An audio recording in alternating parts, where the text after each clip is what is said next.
안녕하세요. 구루잠입니다. 이번 영상에서는 한국 직업 사전 같이 정리해 볼 건데요. 한국 직업 사전은 고용노동부와 고용정보원에서 발간하는 서적입니다. 그래서 5가지 항목으로 구성이 되어 있습니다. 직업사전, 직업코드, 본직업명, 직무개요, 수행직무, 부가직업 정보로 구성이 되어 있다. 그런데 부가직업 정보에는 또 여러 가지 세부 항목들이 있어요. 이 세부 항목들은 우리가 뒤에서 차차 공부하도록 하겠습니다. 직업코드 먼저 보시면 한국 고용직업분류의 세분류 4자리 숫자로 표기합니다. 우리 고용직업분류 앞에서 공부했었잖아요.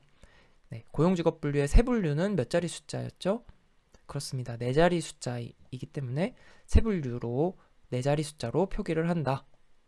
고용노동부에서 발간한 거니까 직업 코드도 고용직업분류의 코드를 쓰는구나. 이렇게 이해하시면 더 편하겠죠. 그리고 주의해야 될 내용이 있습니다. 부가직업정보 항목에도 코드가 있어요. 어떤 코드가 있냐면 한국 표준산업분류 코드라는 항목이 있고 한국 표준직업분류 코드라는 항목이 있습니다. 네. 여기는 이제 표준산업분류의 코드가 기입이 되어 있고 여기에는 한국 표준직업분류의 코드도 이제 기입이 되어 있습니다. 그래서 표준산업분류 코드는 소분류 기준으로 소분류가 몇 자리 숫자였죠? 표준산업분류 네, 표준산업분류 소분류는 3자리 숫자였습니다. 그래서 소분류 3자리 숫자로 기입이 되어 있고 한국 표준직업분류 코드는 고용직업분류와 동일하게 세분류 코드로 적혀 있습니다. 세분류 코드는 4자리 숫자였습니다. 네, 그래서 이렇게 구분을 해서 기억을 하시면 되겠습니다. 다시 한번 정리해보면 직업 코드는 고용노동부에서 발간한 거니까 고용직업분류 세분류 4자리 숫자로 표기를 하고 부가직업 정보에 한국 표준산업분류 코드라는 항목도 있고 한국 표준직업분류 코드라는 항목이 있는데 여기서는 당연히 표준산업분류 코드가 기입이 되어 있는데 산업분류 코드는 소분류로 기입이 되어 있다. 직업분류 코드는 고용직업분류와 마찬가지로 세분류로 표기가 되어 있다. 이렇게 구분하시면 됩니다. 다음, 본직업명. 본직업명은 산업 현장에서 일반적으로 사용되고 있으며 해당 직업으로 알려진 명칭 혹은 그 직무에 통상적으로 호칭되는 것을 선정하였다. 직무 개요. 직무에 대한 간단한 소개겠죠. 직무 담당자의 활동의 대상 및 목적, 사용하는 기계 설비 및 작업 보조물 등을 포함한다. 수행 직무는 구체적인 작업 내용을 작업 순서에 따라 기술한다. 요거 잘 기억을 해두세요. 작업 순서에 따라 기술을 하는 게 수행 직무다. 작업의 중요도 순서 아니고 작업 순서에 따라 기술한다. 수행 직무. 요러면 간단하게 정리를 해봤고 문제 풀면서 복습해 보겠습니다. 1번 한국 직업 사전에 대한 설명으로 틀린 것은 수록된 직업들은 직무 분석을 바탕으로 조사된 정보들이에요. 그래서 유사한 직무를 기준으로 분류한 것입니다. 본 직업 정보는 직업 코드, 본 직업명, 직무 개요, 수행 직무 등이 해당이 되고 그 외에 부가 직업 정보가 있었습니다. 수록된 각종 정보는 사업체 표본 조사를 통해 조사된 내용으로 근로자의 직무평가 자료로서의 절대적 기준을 제시한다. 직무평가 기준이 되기는 어렵습니다. 그래서 직업 사전의 내용은 직무평가의 기준이 될 수는 없다. 그래서 3번이 틀린 내용이고요. 급속한 과학기술 발전과 산업구조 변화 등에 따라 변동하는 직업세계를 체계적으로 조사 분석했어요. 그래서 표준화된 직업명과 기초직업 정보를 제공할 목적으로 발간된다. 네, 그렇습니다. 1번 정답은 3번입니다. 2번 한국직업사전에 수록된 직업정보는 크게 5가지 항목이다. 틀린 것은 본직업명, 산업 현장에서 일반적으로 해당 직업으로 알려진 명칭 혹은 통상적으로 호칭되는 것을 쓴다고 했죠. 직업 코드, 특정 직업을 구분해주는 단위로서 고용직업 분류의 분류 코드를 사용했어요. 근데 세분류를 사용한 거 맞죠? 세분류가 몇 자리 숫자였나요? 네, 고용직업 분류의 세분류는 4자리 숫자다. 그래서 2번이 틀린 내용. 수행 직무, 직무 담당자가 직무의 목적을 완수하기 위해서 수행하는 구체적인 작업 내용을 작업 순서에 따라 서술한 것이다. 작업의 중요도 순서 아니고 작업 순서에 따라 서술한 게 수행 직무. 부가직업 정보. 부가직업 정보에는 정규교육, 숙련기간, 직무기능, 작업 강도, 육체활동 등을 포함합니다. 네, 우리 뒤에서 공부할 내용입니다. 정답은 2번. 3번. 한국직업사전에서 수록하고 있는 직업정보의 주요 내용에 관한 설명 틀린 것은 직업 코드, 고용직업 분류의 세분류, 4자리 숫자로 표기하였다. 본직업명, 산업 현장에서 일반적으로 사용되고 있고 해당 직업으로 알려진 명칭 혹은 통상적으로 호칭되는 것 선정하였다. 직무 개요, 직무 담당자의 활동, 활동의 대상 및 목적, 사용하는 기계 설비 및 작업 보조물을 간략히 포함하였다. 수행 직무, 직무의 목적을 완수하기 위하여 수행하는 구체적인 작업 내용을 작업의 중요도가 높은 순서를 원칙으로 기술하였다. 작업의 중요도 순서였나요? 아니었습니다. 작업 순서를 원칙으로, 작업 순서대로 기술을 하였다. 그래서 4번이 틀린 내용. 한국직업사전의 직무정보에 관한 설명으로 틀린 것은 직업 코드는 특정 직업을 구분해주는 단위예요. 그쵸? 한국표준직업분류 체계를 기준으로 3자리 숫자로 표기한다. 직업사전은 어디서 발간한다고 했어요? 고용노동부. 그래서 고용직업분류 체계를 기준으로 세분류 기준으로 분류했잖아요. 세분류는 4자리 숫자. 그래서 이 2가지가 틀렸네요. 1번 틀린 내용. 본 직업명은 산업 현장에서 일반적으로 알려진 명칭 혹은 통상적으로 호칭되는 명칭이다.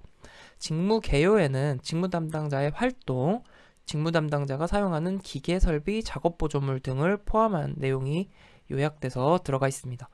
수행 직무는 직무 담당자가 직무의 목적을 완수하기 위해 수행하는 구체적인 작업 내용을 순서에 따라 작업 순서에 따라 서술한 것이다. 작업의 중요도 순서 아니고 작업 순서에 따라 서술한 것. 네, 그래서 정답은 1번. 5번입니다. 본직업명에 관한 설명으로 틀린 것은 산업 현장에서 일반적으로 사용되고 있고 해당 직업으로 알려진 명칭 혹은 통상적으로 호칭되는 것, 특별히 부르는 명칭이 없는 경우에는 직무 내용과 산업의 특수성 등을 고려하여 누구나 쉽게 이해할 수 있는 명칭을 부여하였다. 네, 그렇습니다. 3번. 실제로 현장 근로자를 대상으로 하는 직무 조사의 경우 작업들 간에 사용하는 명칭, 호칭과 기업 내 직무 편제상의 명칭이 다를 때 어떻게 해야 될까요? 직업 명칭은 상위 책임자 및 인사 담당자의 의견으로 결정하였다. 아닙니다. 해당 작업자의 의견도 포함하고 상위 책임자 및 인사 담당자의 의견도 포함해서 2가지 다 합쳐서 결정을 하게 됩니다. 그래서 정답은 3번.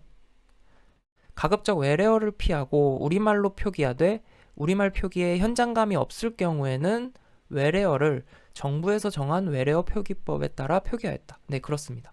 그래서 본직업명 이 문제에서도 볼 수 있듯이 좀 일반적으로 좀 합리적으로 생각해 보면은 맞는 얘기들 그리고 틀린 얘기들 이렇게 좀 구분을 할 수가 있습니다. 그래서 정답은 3번.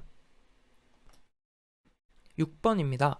한국직업사전에서 알 수 있는 정보가 아닌 것은 표준산업분류코드 부가직업 정보에 있는 항목이라고 했습니다. 그리고 직무개요, 수행직무 항목에 포함이 되어 있죠. 그래서 임금 수준은 알 수가 없고요. 정답 4번. 7번. 한국직업사전에서 알 수 없는 자료. 해당 직업이 주로 존재하는 산업명, 해당 직무를 수행하는 데 필요한 일반적인 지식 정도 포함이 되고요. 유사직업명, 작업 장소의 환경과 제약 조건. 작업 환경 관련된 항목은 이제 부가직업 정보에 포함되는 항목입니다. 수행하는 직무기술, 수행하는 작업에 필요한 힘의 강도, 신체적 제반 동작, 이것도 이제 작업 강도와 관련된 내용인데 작업 강도도 부가직업정보의 항목으로 한국직업사전에서 알 수 있는 내용입니다. 노동시간, 해당 직무를 수행하는 데 필요한 직무지식. 노동시간 우리가 일단 알 수 없잖아요. 직업사전에서 알 수 없는 자료. 그래서 정답은 4번. 8번. 한국직업사전의 직업코드 기준 뭐라 그랬죠?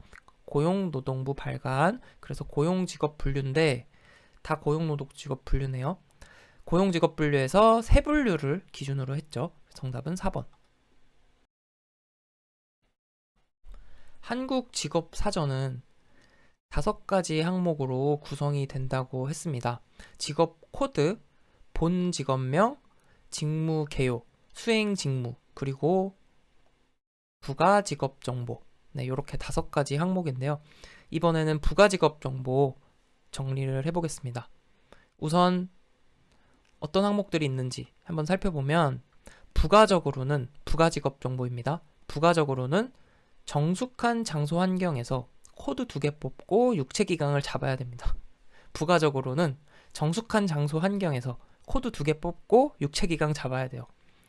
그래서 정 하면은 정규 교육, 숙련 기간, 장소, 작업 장소, 환경은 작업 환경.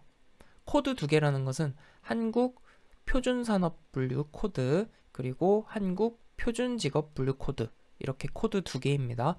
그리고 육체 기강, 육체 활동, 기는 직무 기능, 강은 작업 강도, 기능 강도. 그래서 부가적으로는 정숙한 장소 환경에서 코드 2개 뽑고 육체 기강 잡아야. 한 번만 더 정리를 해볼게요. 정숙, 정은 정규 교육, 숙련 기간, 작업 장소, 작업 환경.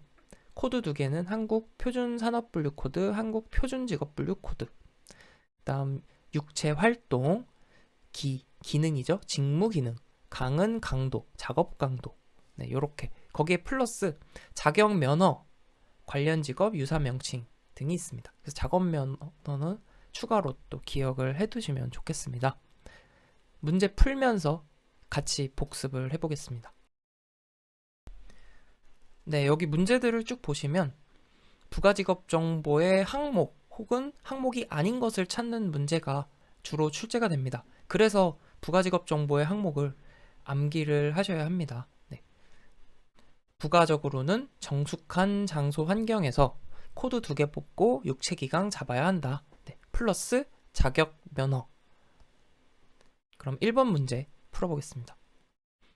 직업의 정규 교육, 숙련 기간, 직무 기능 등의 직업 정보를 제공하는 것은 정규 교육, 숙련 기간, 직무 기능, 표준 직업 분류가 아니라 직업 사전의 부가 직업 정보 항목에 관한 내용들이죠. 그래서 정답은 3번.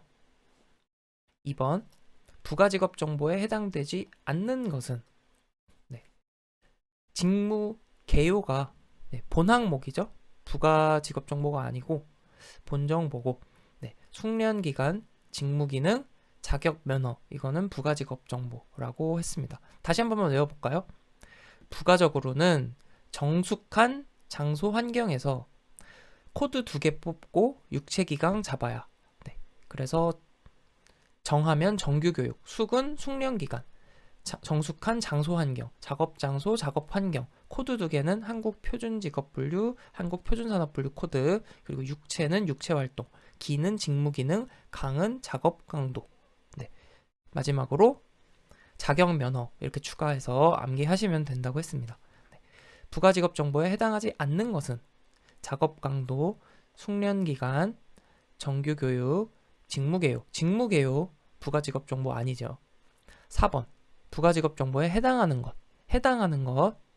직업 코드, 본 직업명, 수행 직무는 본 항목으로 해당이 되잖아요. 부가 직업 정보는 정규 교육이다. 5번. 부가 직업 정보에 해당하는 것은 본 직업명, 직무 개요, 직업 코드.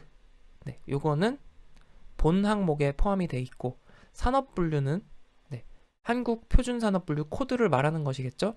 부가 직업 정보 항목에 해당이 됩니다. 부가직업 정보에서 숙련 기간에 관한 내용 정리해 보겠습니다. 네, 여기 수준별로 숙련 기간이 쭉 나와 있는데 요걸 다 암기하시면 물론 좋습니다. 네, 다 암기하시면 좋은데 굵은 글씨 중심으로 우선 암기를 해보시면 좋겠습니다. 그래서 굵은 글씨 중심으로 공부를 해보시고요. 자, 숙련 기간 먼저 의미부터 정리합니다. 정규교육 과정을 이수한 후에 해당 직업의 직무를 평균적인 수준으로 스스로 수행하기 위하여 필요한 각종 교육, 훈련, 숙련 기간을 의미한다. 각종 교육, 훈련, 숙련 기간을 의미합니다. 그래서 수준 1은 약간의 시범 정도, 수준 2는 시범 후 30일 이하, 네, 수준 2가 한 달이죠. 그리고 수준 4는 3개월에서 6개월, 수준 5는 6개월에서 1년. 그래서 한 달, 3개월, 6개월, 12개월, 1년이죠. 네, 요 정도는 좀 기억을 해두시면 좋겠습니다. 수준 1은 시범이고 수준 2부터 1, 3, 6, 12개월, 수준 2부터 1, 3, 6, 12개월이다. 그러면 문제를 또 풀면서 같이 정리해 보겠습니다. 1번 한국직업사전의 부가직업 정보 중 숙련 기간에 대한 설명으로 틀린 것은 정규교육 과정을 이수한 후 해당 직업의 직무를 평균적인 수준으로 스스로 수행하기 위하여 필요한 각종 교육 훈련 기간을 의미한다. 해당 직업에 필요한 자격 면허를 취득하는 취업 전 교육 및 훈련 기간뿐만 아니라 취업 후에 이루어지는 관련 자격 면허 취득 교육 훈련 기간도 포함이 됩니다. 네. 3번 자격 면허가 요구되는 직업은 아니지만 해당 직무를 평균적으로 수행하기 위한 각종 교육, 훈련, 수습 교육, 기타 사내 교육, 현장 훈련 등의 기간이 포함된다. 네, 맞습니다. 5수준의 숙련 기간은 4년 초과 10년 이하이다. 5수준 어땠어요? 우리가 1수준은 시범 정도고 2수준부터 1, 3, 6, 12개월이었죠. 1, 3, 6, 12개월. 그러면 3수준, 4수준, 5수준. 5수준의 숙련 기간은 12개월, 1년 이하잖아요. 그래서 4번이 틀린 내용이 되겠습니다. 2번 부가직업 정보 중 숙련 기간에 포함되지 않는 것은 해당 직업에 필요한 자격 면허를 취득하는 취업 전 교육 및 훈련 기간 포함됩니다. 그리고 취업 후에 이루어지는 자격 면허 취득 교육 훈련 기간도 포함이 됩니다. 해당 직무를 평균적으로 수행하기 위한 교육 훈련 기간, 수습 교육 포함이 됩니다. 하지만 평균적인 수준 이상으로 수행하기 위한 훈련 포함되지 않습니다. 뭐든지 기준은 이제 평균에 맞춰져 있는 거죠. 그래서 평균적으로 수행하기 위한 교육 훈련은 포함되지만 평균 수준 이상으로 하는 것은 숙련 기간에 포함되지 않는다. 정답 4번. 3번 숙련 기간에 대한 설명으로 틀린 것. 정규교육 과정을 이수한 후 해당 직업의 직무를 평균적인 수준 스스로 수행하기 위해 필요한 교육, 훈련, 숙련 기간 의미한다. 해당 직업에 필요한 자격, 면허를 취득하는 취업 전 교육, 훈련 기간 해당된다. 취업 후에 이루어지는 자격, 면허, 교육, 훈련 포함이 된다고 했죠. 취업 전, 취업 후 모두 포함이 된다고 했습니다. 네, 그래서 2번이 틀린 내용. 해당 직무를 평균적으로 수행하기 위한 각종 교육, 훈련, 수습, 기타 사내 교육, 현장 훈련 등이 포함된다. 그래서 취업 전, 취업 후 교육 포함되고 평균적으로 수행하기 위한 교육, 훈련 포함된다라고 했습니다. 해당 직무를 평균적인 수준 이상으로 수행하기 위한 훈련은 포함되지 않는다고 했죠. 네, 정답은 2번. 부가직업 정보 중에서 수준 4. 네, 그래서 수준 2에서 5까지는 우리가 기억을 해두면 좋다라고 했습니다. 수준 1은 시범 정도였고 수준 2부터 1, 3, 6, 12였습니다. 그래서 수준 4에 해당하는 것은 6개월 이하가 되겠죠. 그래서 3개월 초과 6개월 이하. 정답 2번. 5번. 부가직업 정보 중에 숙련 기간의 수준과 기간이 바르게 짝지어진 것. 수준 우리가 5까지는 알고 있어요. 그쵸? 1은 시범 수준, 2는 1, 3, 6, 12였죠. 그래서 수준 2는 30일 이하, 1개월 이하. 네. 그래서 1번이 맞는 얘기가 되겠습니다. 그리고 우리 수준 5까지 아니까 이거 한번 고쳐볼까요? 12개월 이하가 되겠죠? 네. 그러니까 1년 이하, 6개월 초과 1년 이하가 수준 5. 네. 요 정도 암기하시면 되겠습니다. 6번. 부가직업 정보 중 수준 5. 수준 5에 해당하는 거 1년 이하였죠? 네. 그래서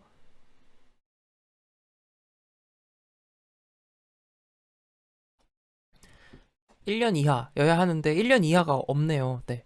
제가 문제가 이게 잘못됐습니다. 그래서 이게 정답은 이제 6개월 초과 1년 이하가 맞습니다. 네. 그래서 이거는 제가 이 당시 문제를 정확히 확인을 못했는데 이 문제는 이제 뺐어야 되는데 제가 빼지를 못했네요. 죄송합니다. 어쨌든 수준 5는 6개월 이상, 6개월 초과 1년 이하다. 네, 이렇게 정리를 하시면 되겠습니다. 정규교육입니다. 이번에는 부가직업정보 정규교육. 해당 직업의 일반적인 정규교육 수준을 의미한다. 일반적인 정규교육 수준을 의미하는데 평균 학력을 의미하는 건 아니다.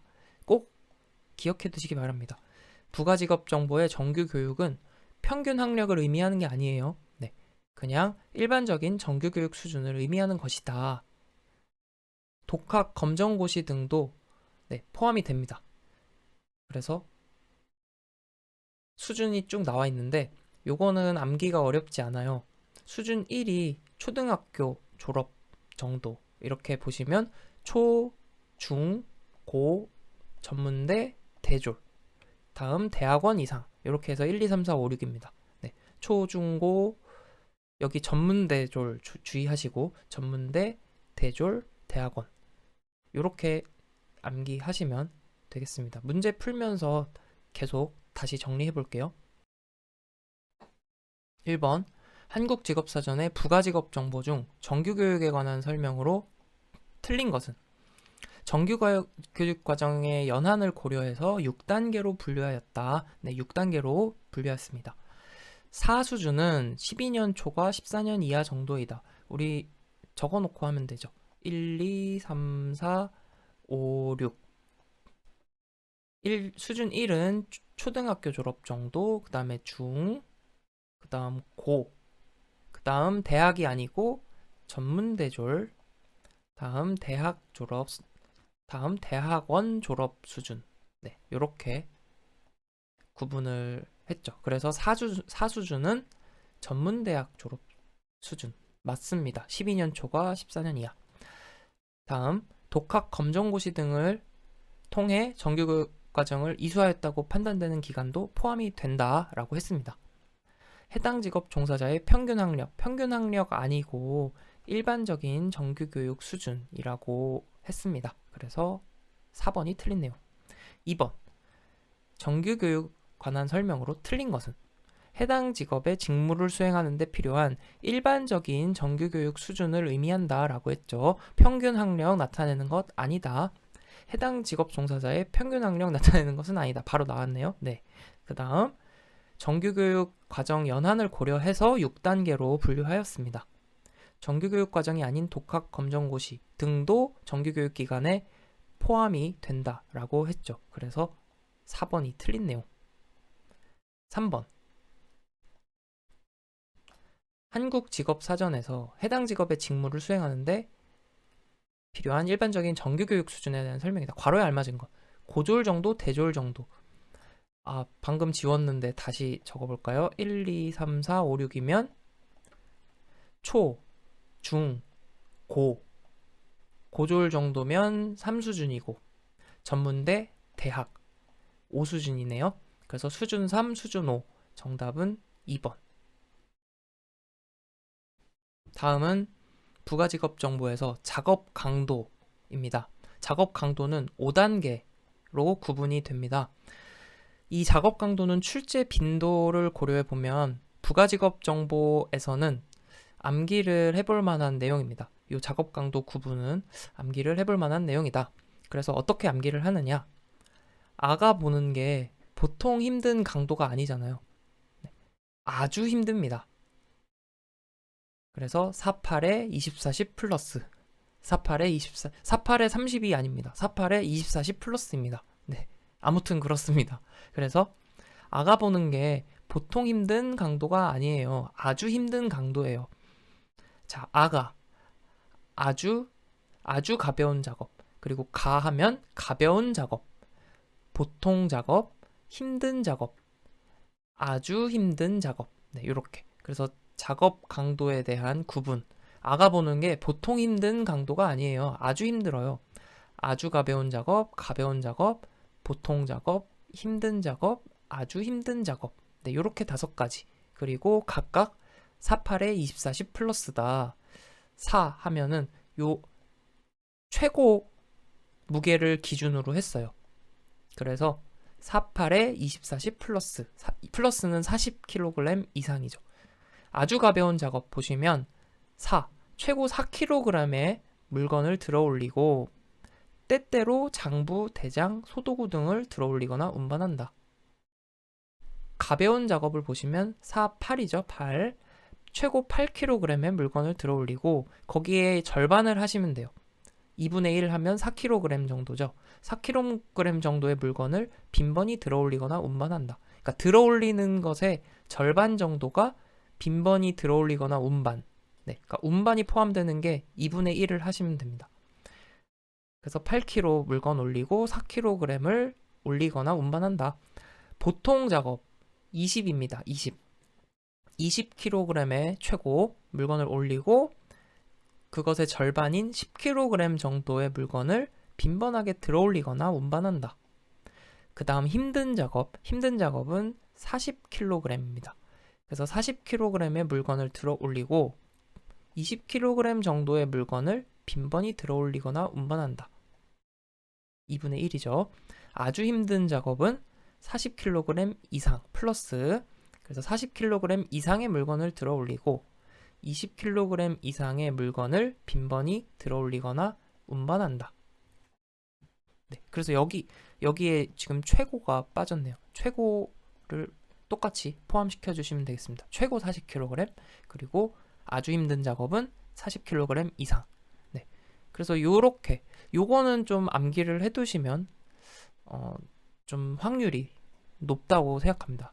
다른 항목들에 비해서. 그래서 아가 보는 게 보통 힘든 게 아니에요. 아주 힘들어요. 아가 보는 게 보통 힘든 게 아니에요. 아주 힘들어요. 그래서 48, 20, 40 플러스 48에 20, 40 플러스. 네, 이렇게 정리하시고요. 그러면 다음으로 넘어갈게요. 작업 강도를 결정하는 기준. 작업 강도를 어떻게 결정하느냐. 네, 요거는 4가지가 있습니다. 밀고, 당기고, 드롤, 운반. 밀고, 당기고, 드롤, 운반하고. 네, 밀고, 당기고, 드롤 하면 들어 올리는 거예요. 들어 올리고, 운반하고. 이렇게. 오답지로는 이동이라고 나오는데 이제 운반과 혼동하시면 안 됩니다. 이동은 엄연히 이제 다른 얘기고 오답지로 이동이 나오면 네, 틀린 내용이다. 밈, 당김, 들어올림, 운반. 네, 요렇게 4가지가 있는데 이거를 다 암기할 필요는 없는데 요 내용 정도는 좀 정리를 해두시면 좋겠어요. 손에 들거나 팔에 걸거나 어깨를 메고 물체를 한 장소에서 다른 장소로 옮기는 것. 물체를 한 장소에서 다른 장소로 옮기는 것 뭐예요? 네, 이게 운반이죠. 그래서 운반에 대한 설명 정도는 네, 반드시 암기를 해두시면 좋겠습니다. 그래서 한번 읽고 정리할게요. 들어올림 하면 물체의 높이의 위치 변화죠. 그래서 주어진 높이에서 다른 높이로 올리거나 내리는 작업이 들어올림이다. 운반은 방금 살펴봤듯이 물체를 한 장소에서 다른 장소로 옮기는 작업. 물체에 힘을 가해서 힘을 가한 쪽으로 움직이게 하는 게 밈. 네. 그리고 때리고 치고 발로 차고 페달을 밟는 것도 밈에 포함이 됩니다. 당김은 힘을 가한 반대 방향으로 움직이게 하는 거죠. 이게 당김. 이렇게 하면 작업 강도 끝. 문제를 풀면서 다시 또 계속 복습을 해보겠습니다. 1번. 부가직업 정보 중 작업 강도에 관한 설명으로 옳은 것은 작업 강도는 해당 직업의 직무를 수행하는 데 필요한 육체적 힘의 강도를 나타낸 것이다. 3단계, 5단계로 분류했죠. 네. 그래서 아가 보는 게 보통 힘든 게 아니다. 아주 힘들다. 48에 20, 40 플러스. 네. 다시 한번 정리해봤습니다. 2번, 작업 강도는 심리적, 정신적 노동 강도는 고려하지 않았다. 네, 그렇습니다. 우리 항목 공부한 내용을 살펴봐도 알 수 있듯이 육체적 노동 강도를 나타낸 것이죠. 심리적, 정신적 강도는 고려하지 않았습니다. 3번, 보통 작업은 최고 40kg 물건을 들어올리고 20kg 정도의 물건을 빈번히 들어올리거나 운반한다. 자, 48, 20, 40 플러스였어요. 아가 보는 게 보통 힘든 게 아니다. 아주 힘들다였죠. 그래서 보통 작업은 최고 20kg이네요. 그래서 20kg의 물건을 들어올리고 10kg 정도의 물건을 빈번히 들어올리거나 운반하는 게 보통 작업. 4번, 운반이란 물체를 주어진 높이에서 다른 높이로 올리거나 내리는 작업을 의미한다. 이거는 뭐예요? 들어올림에 대한 이야기죠. 물체의 높이, 위치가 변하는 것, 들어올림. 그러면 잠깐 정답이 네. 2번이 옳은 것을 찾는 거니까 2번이 맞는 얘기죠. 심리적, 정신적 노동 강도는 고려하지 않았다. 정답은 2번. 2번. 부가직업 정보 중 작업 강도에 대한 설명으로 옳은 것은 작업 강도는 5단계로 분류된다. 그렇죠. 5단계로 분류된다. 1번이 맞는 내용이고요. 작업 강도는 심리적, 정신적 노동 강도를 고려하여 구분한다. 고려하지 않는다. 육체적 노동 강도만 고려한다. 보통 작업은 최고 8kg의 물건을 들어올리고 4kg 정도의 물건을 빈번히 들어올리거나 운반한다. 자, 4, 8, 20, 40 플러스였어요.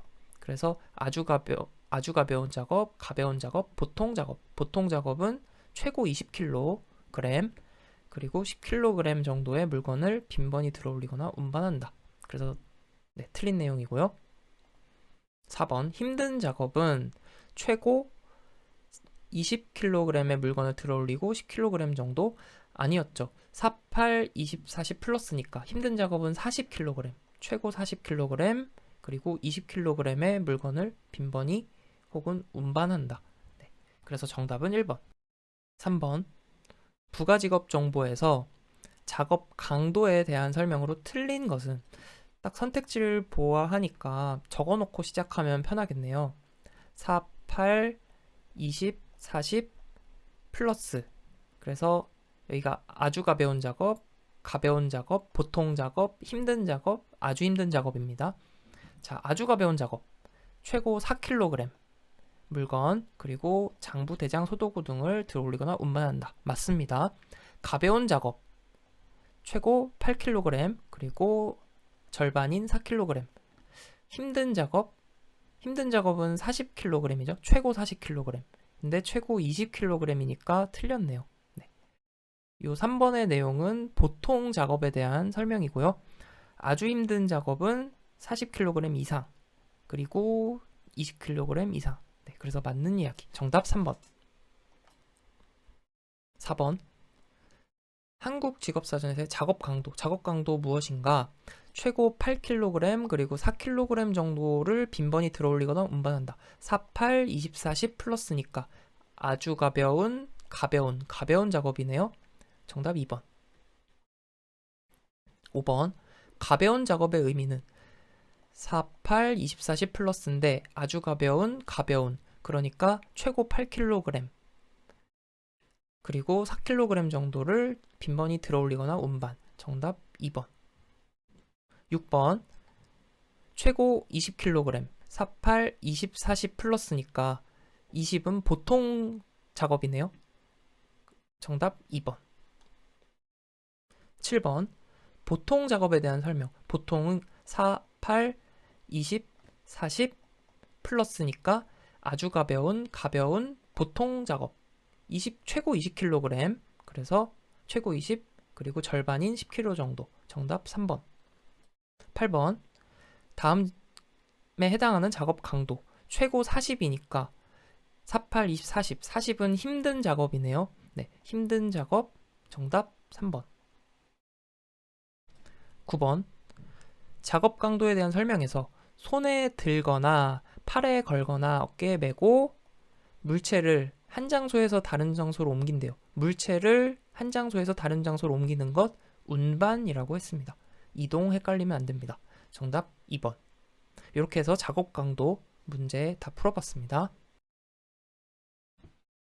부가직업 정보에서 작업 환경입니다. 작업 환경이란 작업자에게 직접적으로 물리적, 신체적 영향을 미치는 작업장의 환경 요인을 말합니다. 작업 환경은 5가지, 6가지로 구분이 되는데요. 저온, 고온, 다습, 소음 진동, 위험 내재, 대기 환경 미흡, 네, 이런 항목으로 구분이 됩니다. 그래서 직업사전에 이제 직업에 대한 본직업명, 직업 코드 이렇게 쭉 나오잖아요. 그리고 부가직업 정보에서 작업 환경 항목에 이 6가지 중에 해당이 되면은 작성이 돼 있습니다. 그래서 작업 환경 딱 돼 있고 위험 내재 이렇게 써 있기도 하고 소음 진동 이렇게 써 있기도 하고 해당이 되면 이 항목이 작성이 됩니다. 그래서 굵은 글씨로 위험 내재 이렇게 있는데 굵은 글씨 중심으로 정리를 하시면 되겠습니다. 작업 환경의 측정은 조사자가 느끼는 신체적 반응과 작업자의 반응을 듣고 판단한다. 조사자 플러스 작업자가 판단을 한다는 거예요. 작업 환경을 요 6가지 항목 중에 하나로 구분을 하려면 측정을 해야 되잖아요. 그 측정을 할 때 조사자만 느끼는 대로 측정하는 게 아니라 작업자의 반응도 듣고 판단한다. 요거를 잘 기억을 해두시기 바랍니다.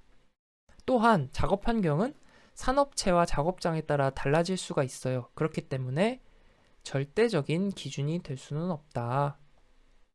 그러면 문제 풀어보겠습니다. 1번.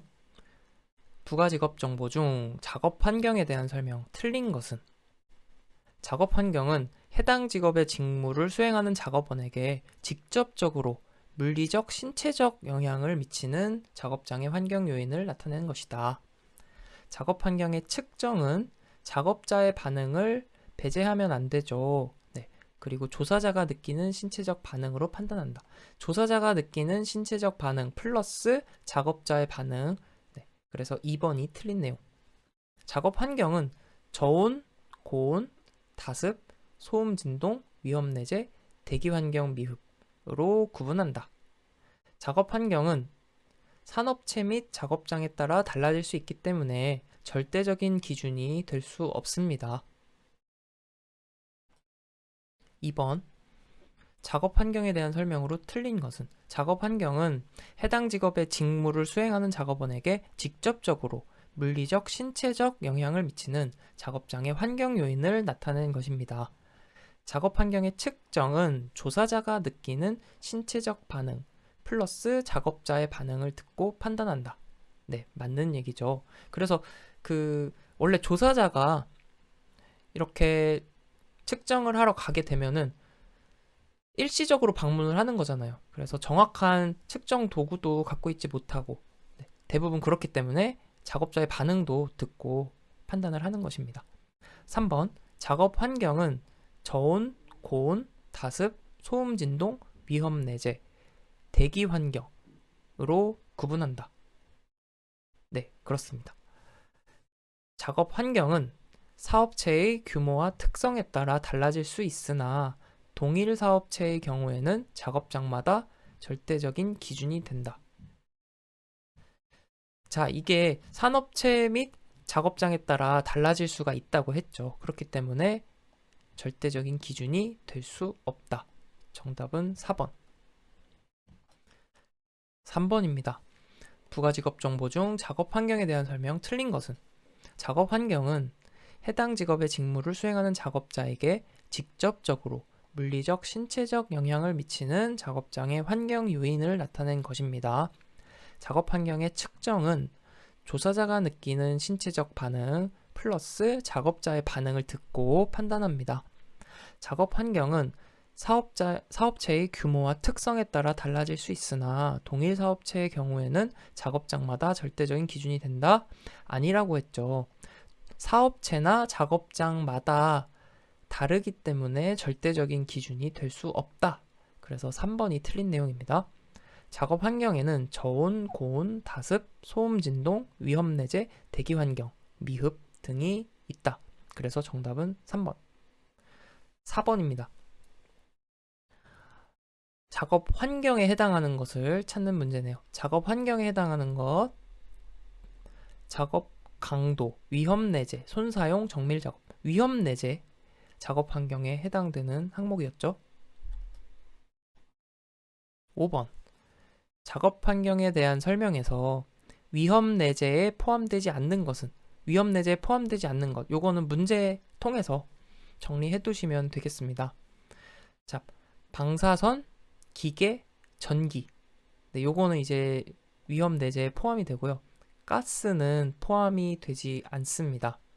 위험 내재라는 것은 정의를 한번 이제 말씀을 드려보면 신체적 손상의 위험에 노출되어 있는 상황을 말해요. 그래서 기계적, 전기적 위험, 기계적, 전기적 위험, 그리고 화상, 폭발, 방사선 등의 위험이 있는 경우예요. 다시 기계, 전기적 위험, 그리고 화상, 폭발, 방사선. 네, 기계, 전기, 화상, 폭발, 방사선이다. 가스는 포함되지 않는다. 이렇게 해서 네, 작업 환경 정리해봤습니다. 부가직업 정보, 직무 기능에 관한 내용입니다. 먼저 직무 기능은 DPT를 먼저 기억을 해주세요. 우선은 DPT. D, 데이터, P는 people, T는 thing. 그래서 데이터, 자료, 사람, 사물. 직무 기능은 자료, 사람, 사물에 관한 특성이다. 자료, 사람, 사물, DPT. 내 마음속에 저장. 되셨죠? 네. 이걸 먼저 저장을 하고 이제 시작을 하겠습니다. 여기에 내용이 적지는 않아요. 직무 기능. 그리고 출제도 상대적으로 많이 되는 편이고. 그런데 암기가 필요한 내용 중심으로 차근차근 조금씩 정리를 해보겠습니다. 여기에 괄호 친 내용들 우선 암기가 필요하고요. 그리고 굵은 글씨 중심으로 정리를 하시면 되겠습니다. 자, 먼저 살펴보면 직무 수행 과정에서 자료, 사람, 사물, DPT와 맺는 관련된 특성을 직무 기능이라고 한다. 다시 직무 수행 과정에서 자료나 사람이나 사물과 맺는 관련된 특성을 직무 기능이라고 합니다. 배열은 아래에서 위로 올라가면서 즉 0수준으로 갈수록 복잡한 것으로 향하는 특성이에요. 그러니까 여기는 단순 작업이고 0수준으로 가면 설치, 이제 가장 복잡한 작업이 된다는 것입니다. 네. 그래서 하나씩 살펴보면 먼저 정보, 지식, 개념, 정보, 지식, 개념 세 가지 종류의 활동으로 배열한다. 정보, 지식, 개념 하면 뭐예요? 네, 데이터죠. 데이터. 그래서 자료 관련 기능입니다. 자료 관련 기능에 대한 설명. 자료는 데이터죠. 그래서 자료 관련 기능에 대한 설명, 정보, 지식, 개념 등의 세 가지 종류의 활동으로 배열된다. 데이터는 만질 수 없고 그리고 숫자, 단어, 기호, 생각, 개념, 구두상 표현 등을 포함하는 것이 자료 관련 기능이다. 자료 관련 기능 보시면 종합, 조정, 빈칸, 수집, 계산, 기록, 비교. 그래서 비교가 가장 단순한 작업 수준이 되겠고 종합이 가장 복잡한 수준이 되겠죠. 여기 빈칸에 들어갈 말은 지금 먼저 좀 기억을 해두시면 좋겠습니다. 여기는 분석입니다. 분석. 그래서 자료에 관련된 그 직무 기능 수준들은 우리가 뒤에서 다 암기를 할 거예요. 그래서 이제 굵은 글씨로 해놨는데 우선은 종합, 조정, 분석. 네, 분석을 기억해 두시면 되겠습니다. 다음, 사람 관련 기능 한번 살펴볼게요. 사람 관련 기능은 요거를 기억해 두세요. 특징. 사람 관련 기능은 위계적 관계가 없거나 희박하다는 것이 특징입니다. 그래서 여기에 서비스 제공이라 자문 기능이 있죠. 요게 위계적 관계가 없다는 거예요. 네. 우리가 일에 직업에 귀천이 없다 이런 이야기를 하잖아요. 그런 의미랑 연관지어서 떠올려 보시면 사람 관련 기능은 위계가 없다. 네. 이 내용은 반드시 기억해 두시기 바랍니다. 그리고 사람 관련 기능은 인간뿐만 아니라 인간처럼 취급되는 동물을 다루는 것도 포함이 된다라는 것. 네. 사람 관련 기능이었습니다. 그래서 자문, 협의 여기까지는 좀 기억을 해두시면 좋겠어요. 자문, 협의, 교육입니다. 사람 관련 기능에서 자문, 협의, 교육이다. 네. 다음 사물 관련 기능으로 가볼게요. 사물 관련 기능은 기계나 장비 가지고 작업하는 것, 도구나 보조구를 가지고 작업하는지 기초해서 분류하는 거죠. 물질, 재료, 기계, 공구, 설비, 작업도구, 제품. 무생물을 떠올리시면 됩니다. 무생물을 다루는 것을 포함하는 것이 사물 관련 기능입니다. 사물 관련 기능 보면 설치, 정밀 작업, 제어 조작, 그리고 여기 들어갈 말은 조작 운전입니다. 조작 운전. 네. 조작 운전에 해당이 됩니다. 그래서 설정, 제어, 운전. 네. 설정, 제어, 운전 정도는 기억을 해두시면 좋겠습니다. 설정, 제어, 운전. 네. 또 뒤에서 다시 또 살펴보도록 하겠습니다. 우선은 요 정도 정리하시고 이제 문제를 풀어볼 건데 다시 한 번만 간단히 정리해 볼게요. 자료, 종합, 조정, 여기는 이제 분석이 되겠고요. 여기는 뭐였죠? 자문, 협의, 교육이었습니다. 그리고 DPT, 자료, 사람, 사물 꼭 기억을 해두시고요. 요 영수준으로 갈수록 복잡한 특성이다. 사람 관련 기능은 위계가 없다. 이렇게 정리하시고 문제 풀면서 다시 복습하겠습니다. 1번 한국직업사전의 제공 정보 중에서 직무 기능에 관한 설명으로 틀린 것은 직무 기능은 해당 직업 종사자가 직무를 수행하는 과정에서 자료, 사람, 사물, DPT와 맺는 관련된 특성을 나타낸다. 직무 기능입니다. 사람의 기능은 자문, 협의, 교육, 감독, 오락 제공, 설득, 말하기 신호, 서비스 제공 등을 포함하여 위계적 관계가 명확한 활동이다. 아니라고 했습니다. 사람 관련 기능의 특징, 위계적 관계가 없거나 거의 없다라고 했죠. 그래서 2번이 틀린 내용. 사물의 기능은 작업자가 기계나 장비를 갖고 작업을 하는지 혹은 기계와 관련 없는 도구와 작업 보조구를 갖고 작업하는지를 기초로 해서 분류한다. 자료와 관련된 기능은 정보 지식 개념이었죠. 데이터. 이 세 가지 종류의 활동으로 배열이 되어 있다. 그래서 정답은 2번. 과업지향적 직무 분석 방법 중 기능적 직무 분석의 세 가지 차원이 아닌 것은, 이것은 우리가 직업심리학의 직무 분석에서 출제된 문제인데 같이 직무 기능 공부할 때 같이 이제 포함을 시켰습니다. 그래서 DPT죠. 세 가지 차원 하면 DPT. 데이터, people, thing. 정답 1번. 3번 직무 기능에 해당하지 않는 것은 DPT, 자료, 사람, 사물. 정답 1번. 4번 괄호 안에 공통적으로 들어갈 말. 이것과 관련된 기능은 위계적 관계가 없거나 희박하다. 뭐라 그랬죠? 사람과 관련된 기능이었습니다. 정답은 4번. 5번 네, 빈칸에 들어갈 알맞은 것은 자료 수준에서는 종합, 조정, 분석이었죠. 그래서 조정. 사람 수준에서는 자문, 협의, 교육이었습니다. 사물 수준에서는 설정, 제어, 운전이었죠. 설정, 제어, 운전. 그래서 조작 운전에 해당이 됐습니다. 그러면 분석이 아니라 조정이죠. 조정, 교육, 조작 운전. 정답은 1번.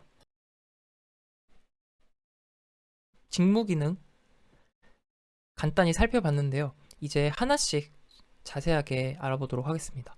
직무 기능 DPT 중에 D, 자료에 관한 내용입니다. 직무 기능 자료는 우선 각 수준의 명칭을 암기하시는 게 좋습니다. 지금 바로 암기를 하면 돼요. 네, 영종조 분수 계기비를 암기해주세요. 영종조 분수 계기비. 그래서 수준 0은 종합이에요. 종합. 수준 0은 종합. 그리고 영종조. 조는 조정. 그 다음 분이죠. 분은 분석. 수집.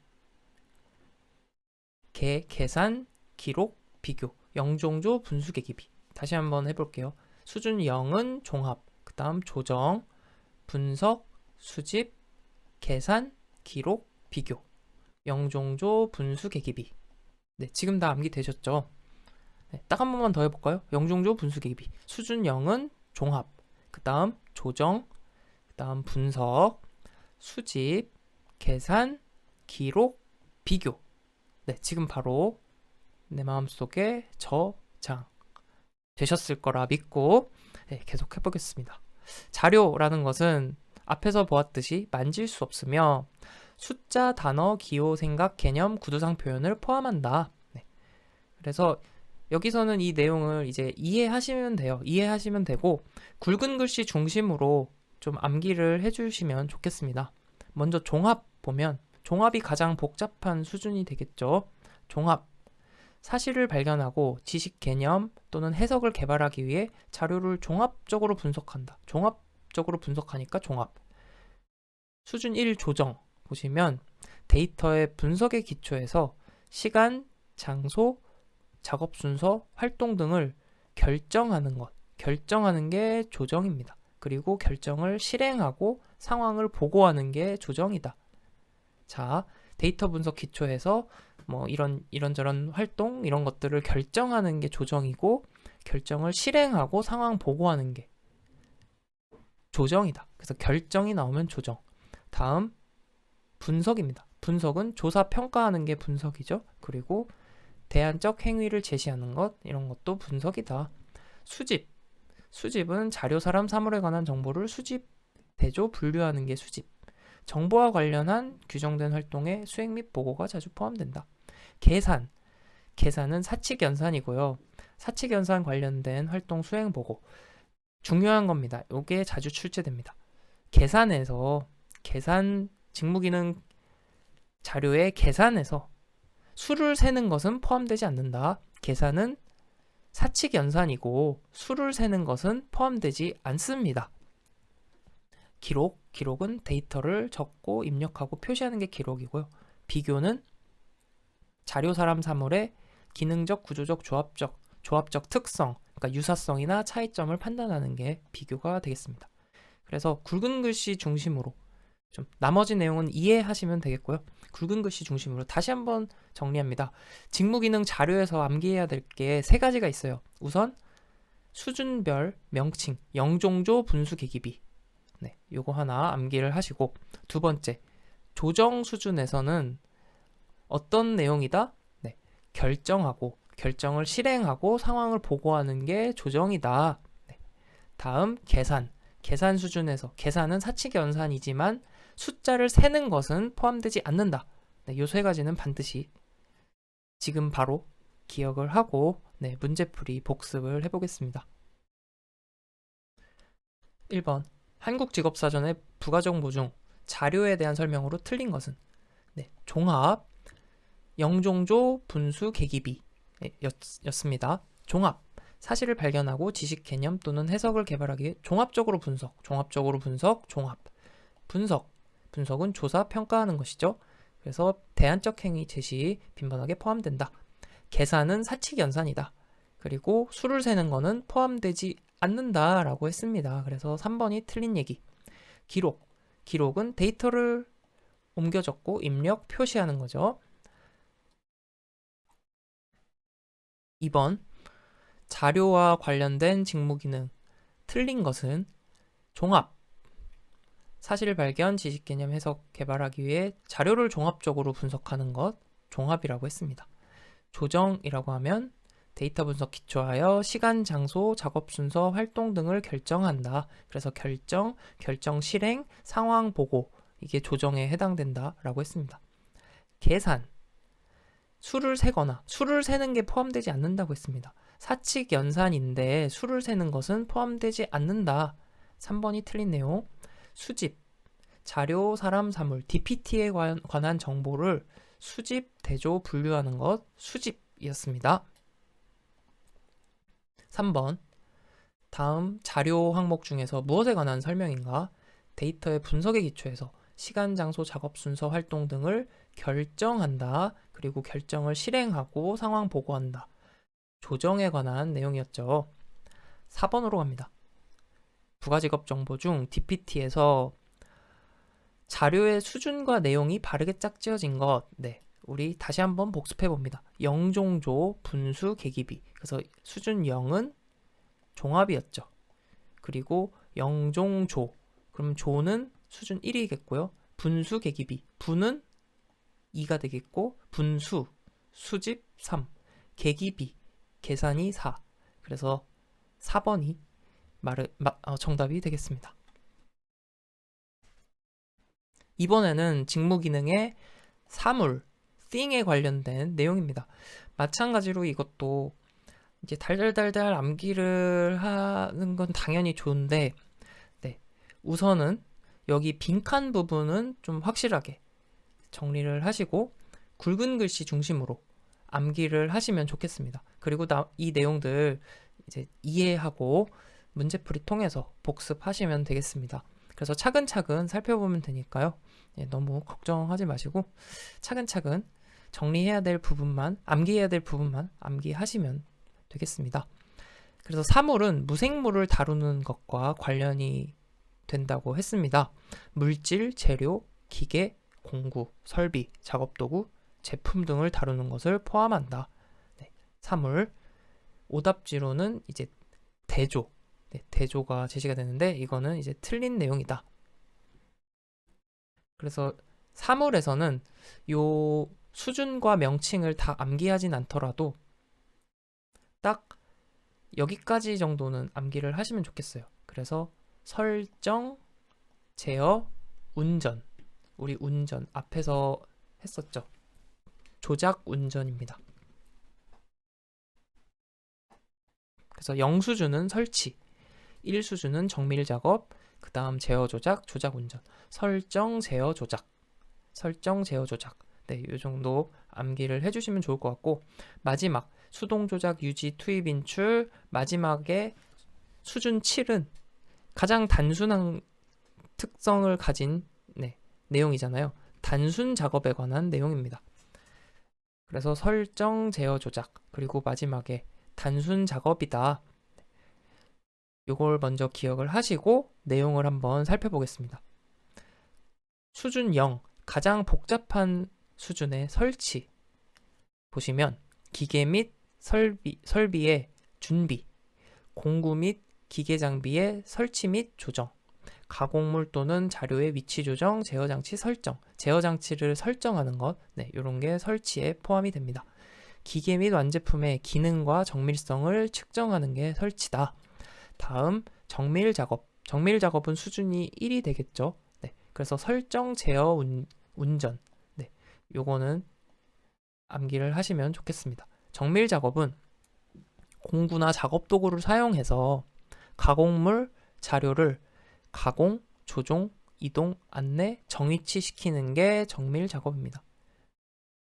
공구나 작업 도구를 사용해서 가공물 자료를 가공, 조종, 이동, 안내, 정위치시키는 것. 도구, 가공물, 원료를 선정하고 공구를 조정하는 게 정밀 작업이다. 다음 제어 조작. 제어 조작은 기계 설비를 제어하는 거죠. 기계 설비를 시동 정지 제어하는 게 제어 조작. 작업이 진행되고 있는 기계 설비를 조정한다. 이게 제어 조작입니다. 다음 조작 운전. 조작 운전이라고 하면 운전의 의미를 떠올리시면 일정한 경로를 따라 조작되고 안내되어야 하는 기계나 설비를 시동 정지하고 제어하는 것.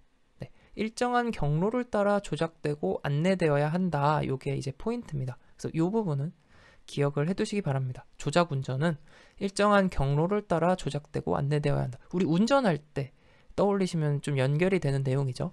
일정한 경로를 따라 조작되고 안내되어야 하는 기계 설비를 제어하는 것. 다음 수동 조작. 신체 부위, 공구, 특수장치 등을 사용해서 기계 설비 재료를 가공, 조정, 이동하는 것. 어느 정도의 판단력이 요구된다. 다음 유지. 기계의 장비를 시동 정지하고 기능을 관찰한다. 네. 그래서 제어 장치를 조정하거나 밸브를 돌려주고 빛의 반응에 따라 스위치를 돌리는 것. 이게 유지. 네. 기계를 시동 정지 관찰하는 게 유지가 되겠습니다. 투입 인출. 가동이나 유지되고 있는 기계에 자재를 삽입 투척 혹은 하역하는 것. 그리고 그 안에 자재를 다른 장소로 옮기는 것. 그러니까 자재를 투입하고 자재를 꺼내는 것. 이게 투입 인출 내용이죠. 네. 다음 단순 작업입니다. 신체 부위, 수공구, 특수장치를 사용해서 기계 장비, 물건, 원료, 사물을 정리 운반 처리하는 것 단순 작업. 정리 운반 처리, 자재를 정리 운반 처리, 단순 작업. 네. 요렇게 정리하시면 되겠습니다. 그래서 설정, 제어, 운전 기억해 두시고요. 설치, 정밀 작업, 제어 조작, 조작 운전. 그리고 정밀 작업은 1수준이다. 설정, 제어 조작. 설정, 제어, 운전. 그래서 운전 의미를 떠올리시면 일정한 경로를 따라 조작되고 안내되어야 하는 기계를 제어하는 것, 조작 운전. 문제 풀면서 다시 복습해 볼게요. 1번. 직무 기능 중 사물에 해당하는 것은 조작 운전이 사물에 해당되는 내용이죠. 계산하면 뭐죠? 영종조 분수 계기비. 영종조 분수 계기비 해서 분석과 계산은 데이터, 자료에 관한 내용이고 자문은 사람에 해당하는 것이겠죠. 2번. 사물 항목 중 무엇에 관한 설명인가? 다양한 목적을 수행하고자 사물 또는 사람의 움직임을 통제하는 데 있어 일정한 경로를 따라 조작되고 안내되어야 하는 기계나 설비를 시동 정지 제어하는 것. 일정한 경로를 따라 조작되고 안내되어야 하는 기계 설비 뭐죠? 조작 운전에 관한 설명입니다. 3번. 사물과 관련된 기능 중 다음에서 설명하는 것. 신체 부위, 수공구, 특수장치를 사용해서 기계 장비, 물건, 원료 등 자재, 물건, 정리 운반 처리하는 것. 뭐죠? 물건을 정리 운반 처리. 단순 작업에 관한 내용입니다. 4번. 자료, 사람, 사물, DPT 중에 사물 조작에 해당하지 않는 것, 사물에 해당되지 않는 것, 정밀 작업, 유지, 단순 작업, 이것은 다 포함이 되어 있었죠. 대조는 포함되어 있지 않습니다. 네, 그리고 비교가 있었는데 비교는 어디예요? 영종조 분수 계기비, 네, 자료 항목에 해당이 되겠습니다. 직무 기능의 마지막, 사람에 관한 내용입니다. 사람은 인간처럼 취급되는 동물 다루는 것도 포함이 된다라고 했습니다. 인간 플러스 인간처럼 취급되는 동물 다루는 것 포함된다. 그리고 사람에서 그 특징적인 내용, 기억나시나요? 한 가지 언급했던 것, 강조했던 내용이 직무기능 사람에서는 수준에 따라서 이제 위계가 없다라고 했습니다. 네, 요거는 기억을 해두시기 바랍니다. 그리고 직무기능 사람에서 여기 자문, 이거, 교육, 이거 뭐였죠? 네, 협의였습니다. 자문, 협의, 교육까지는 기억을 해두시면 좋겠습니다. 그래서 자문, 협의, 교육. 자문은 당연히 영수준이겠죠. 그래서 자문, 영수준, 자문, 협의, 교육. 네, 여기까지는 좀 기억을 해두시면 되겠고, 하나씩 내용은 읽어보면서 이해하고 이제 넘어가시면 되겠습니다. 자문, 법률적, 과학적, 임상적, 종교적, 기타 전문적인 방식에 따라서 사람들의 전인격적인 문제를 상담 조언 해결책 제시. 상담 조언 해결책 제시가 핵심이겠죠. 자문. 다음 협의. 협의라는 것은 협의하는 거 뭐예요? 의사결정하기 위해서 생각, 정보, 의견을 교환하는 게 협의죠. 네. 그래서 협의에 대한 설명 기억해 두시기 바랍니다. 의사결정, 정책 수립하기 위해서 의견을 교환하는 것. 다음 교육, 설명, 실습 등을 통해서 어떤 주제에 대해 교육하거나 훈련시키는 것. 동물을 포함한다. 네, 기술적 문제를 조언하는 것. 다음 감독. 감독은 작업 절차를 결정하거나 작업자들에게 개별 업무를 적절하게 부여, 작업의 효율성을 높인다. 오락 제공은 네, 사람들을 즐겁게 하는 게 오락이고요. 설득은 권유 설득. 말하기 신호 하면은 언어나 신호를 사용해서 정보를 전달하는 것. 언어나 신호를 사용해서 정보를 전달 교환한다. 보조원에게 지시하거나 과제 할당을 포함한다. 다음 서비스 제공은 네, 서비스를 제공하는 것이죠. 네, 즉각적 반응이 수반된다. 이렇게 정리하시고 문제 풀어보겠습니다. 1번 정책을 수립하거나 의사결정을 하기 위해 생각이나 정보, 의견 등을 교환한다. 의사결정을 위해서 생각을 교환하는 것, 협의하는 거죠. 협의에 관한 내용이고 무엇의 직무 기능인가요? 네, 사람이죠. 사람에 관한 항목이 협의였습니다. 2번 사람과 관련된 직무 기능 중 정책을 수립하거나 의사결정하기 위해서 생각, 정보, 의견 등을 교환한다. 협의였습니다. 정답 2번. 3번 직무 기능 내용을 의미하는 조정, 자문, 정밀 작업에 해당하는 수준들의 합은 네, 요 딱 한 번 출제되긴 했는데 우리는 이거를 해결할 수 있습니다. 왜냐하면 정리를 했기 때문이죠. 조정 뭐였어요? 영종조, 분수 계기비, 영 수준이 종합이었죠. 그리고 영종조, 조니까 조정은 수준 1에 해당됩니다. 그리고 자문은 몇이었어요? 사람에 해당하는 항목이고 자문은 0이었습니다. 그리고 정밀 작업은 뭐였죠? 정밀 작업은 설정이었잖아요. 그러니까 0, 1. 그래서 정밀 작업은 수준 1에 해당이 됩니다. 그래서 1, 0, 1 합하면 2. 정답은 1번.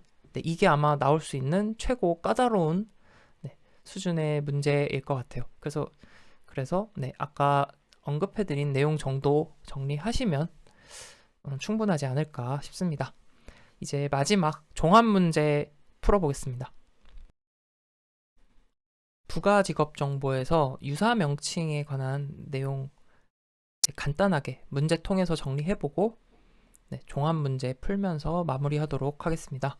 1번 한국직업사전에 수록되어 있는 정보 중에 유사 명칭에 대한 설명으로 틀린 것은 유사 명칭은 직업수 집계에서 제외가 됩니다. 그리고 본직업명을 명칭만 다르게 해서 부르는 것입니다. 네, 그렇습니다. 그래서 본직업명이랑 사실상 똑같다고 볼 수 있어요. 보험 모집원 유사 명칭이 생활설계사, 보험 영업사원 이렇게 부릅니다. 다음 3번 한국직업사전의 부가직업정보에 해당한다. 네, 부가직업정보 해당 항목이라고 했습니다. 4번 본직업명을 직무의 범위, 대상 등에 따라 나눈 것이다. 요것은 이제 유사 명칭이 아니라 관련 직업에 관한 설명입니다. 관련 직업. 그래서 본 직업명을 직무, 범위, 대상 등에 따라 나눈 것. 관련 직업이다. 요거는 기억을 해두시기 바랍니다. 정답은 4번. 2번. 부가직업 정보에 대한 설명으로 틀린 것은 1. 정규 교육은 해당 직업의 직무를 수행하는 데 필요한 일반적인 정규 교육 수준을 의미한다. 그리고 해당 직업 종사자의 평균 학력을 나타낸다고 했나요? 네, 평균 학력을 나타내는 건 아니라고 했죠. 엄청 강조한 내용입니다. 네, 그래서 1번이 틀린 내용. 2번, 숙련 기간은 정규교육 과정을 이수한 후 해당 직업의 직무를 평균적인 수준으로 스스로 수행하기 위하여 필요한 교육, 훈련 기간 등을 의미한다. 작업 강도는 해당 직업의 직무를 수행하는 데 필요한 육체적 힘의 강도를 나타내는 것입니다. 심리적, 정신적 노동 강도는 고려하지 않았습니다. 관련 직업은 본직업명과 기본적인 직무에 있어서 공통점이 있지만 직무의 범위, 대상 등에 따라 나누어지는 직업이다. 관련 직업. 그래서 정답은 1번. 3번. 부가직업 정보. 옳은 것은 1번. 정규교육. 해당 직업 종사자의 평균 학력을 나타낸다. 평균 학력 아니라고 했죠. 평균 학력 나타낸 것 아니다. 네. 조사 연도. 해당 직업 직무조사가 실시된 연도를 나타낸다. 네, 이게 맞는 내용입니다. 그래서 해당 직업의 직무조사가 실시된 연도, 조사 연도, 작업 강도, 해당 직업의 직무를 수행하는 데 필요한 육체적, 심리적, 정신적 힘의 강도를 나타낸다. 육체적 강도만 나타내는 거죠. 심리적, 정신적 강도를 나타내는 것은 아닙니다. 유사 명칭, 본 직업명과 기본적인 직무에 있어서 공통점이 있지만 직무의 범위, 대상 등에 따라 나누어지는 직업이다. 이거는 무엇에 대한 설명이었죠? 유사 명칭이 아니라 관련 직업에 대한 설명입니다. 그래서 우리가 지금 문제 지금 몇 개 봤는데 유사 명칭이랑 관련 직업을 잘 구분하셔야 하겠습니다. 그래서 정답은 2번. 4번. 다음은 한국직업사전에 수록된 어떤 직업에 관한 설명인가? 기업을 구성하는 여러 요소, 재무회계 인사 등에 대해서 분석을 통하여 기업이 당면한 문제점과 해결 방안을 제시한다. 문제점, 해결 방안 제시하는 것. 이거 어떤 직업인가요? 네. 경영 컨설턴트에 관한 설명입니다. 네. 기업을 구성하는 여러 가지 재무회계 등 인사, 미래 비전, 유통, 문제점, 해결 방안 제시하는 것. 다음 5번으로 갑니다. 시장조사 분석가에 대한 설명으로 가장 거리가 먼 것은 충분한 양의 제품 생산에서 고객 만족을 중시하는 경영체제로 기업 경영이 바뀌면서 중요해지는 직업이다. 네, 그렇습니다. 정확한 판단력이 필요해서 통계적 기법보다는 언어적 기법을 사용한다? 시장조사 분석은 통계가 굉장히 중요하죠. 네, 틀린 내용입니다. 2번이 틀린 내용이고요. 설문서 작성, 표본 추출 방법, 보고서의 양식 등은 조사 이전에 명기하여야 하는 업무가 있다. 연령, 자격 등의 제한이 없으나 일반적으로 전문 지식이 요구됩니다. 네. 주로 이제 좀 통계 관련, 또 마케팅 관련 이런 지식이 요구가 되겠죠. 6번. 한국직업사전을 발간하기 위해 주로 사용하는 직무조사 실시 방법은 주로 어떤 방법을 사용할까요? 전문가 자문조사, 설문지조사, 직무관찰 면접, 동영상 촬영. 네, 3번입니다. 직접 관찰하고 면접하는 방법을 주로 사용합니다. 그래서 사업체를 방문해서 조사하는 것을 원칙으로 하는데 현장에 직접 가서 조사하는 게 어려울 경우에는 그런 경우에는 이제 전문가 인터뷰를 실시하게 됩니다. 정답은 3번. 네, 이렇게 해서 한국 직업 사전 관련된 내용들 같이 정리를 해봤습니다. 오늘도 같이 이렇게 공부할 수 있어서 정말 감사드립니다. 긴 시간 같이 정리하시느라 수고 많으셨고요. 도움이 되셨다면 좋아요도 한 번씩 눌러주시고 댓글도 남겨주시면 제가 감사하게 또 힘을 내면서 읽고 있습니다. 여러분들도 네, 계속 이어지는 학습 힘드실 수도 있겠는데 네, 화이팅 하시면서 좀 기운 내시면서 같이 공부하면 좋겠습니다. 다음 영상으로 다시 돌아올게요. 감사합니다.